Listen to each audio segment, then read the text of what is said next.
السلام عليكم ورحمة الله وبركاته، متابعين القناة الأعزاء.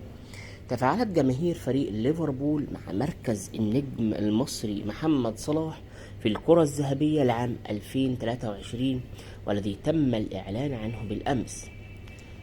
تم إعلان مركز محمد صلاح حيث تواجد في المركز 11 في قائمة الكرة الذهبية، وكانت جماهير ليفربول قد أبدت غضبها واستيائها من مركز النجم محمد صلاح، وأعربت عن ذلك بالتعليقات التالية.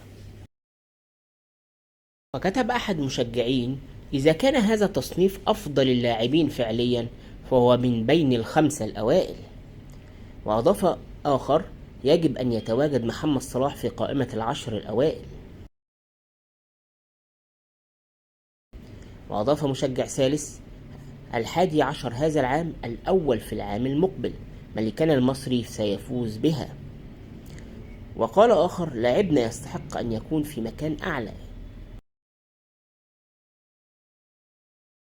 بينما وصف آخر ما حدث بالسرقة.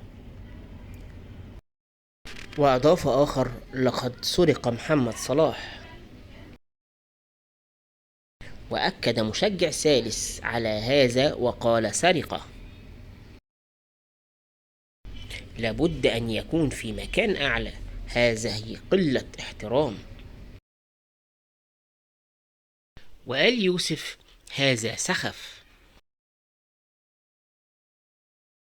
وقال مشجع: إذا فاز صلاح بكأس الأمم الأفريقية والدوري الإنجليزي واليوروبا ليج سيحصل على بالون دور العام القادم. وكتب مشجع غاضبا: مهرجون، مجرد تحيز ضد اسمه وخلفيته، لا شيء آخر. لديه 31 مساهمة في الدوري الإنجليزي الموسم الماضي بمفرده. وكتب مشجع: لقد سرق، الغوا الجائزة الآن. وكتب ريتشارد: بالنظر لكفاءته العام الماضي لابد أن يكون في مركز أعلى. كانت هذه معظم تعليقات جماهير ليفربول الغاضبة على مركز صلاح في البالون دور. والسلام عليكم ورحمة الله وبركاته.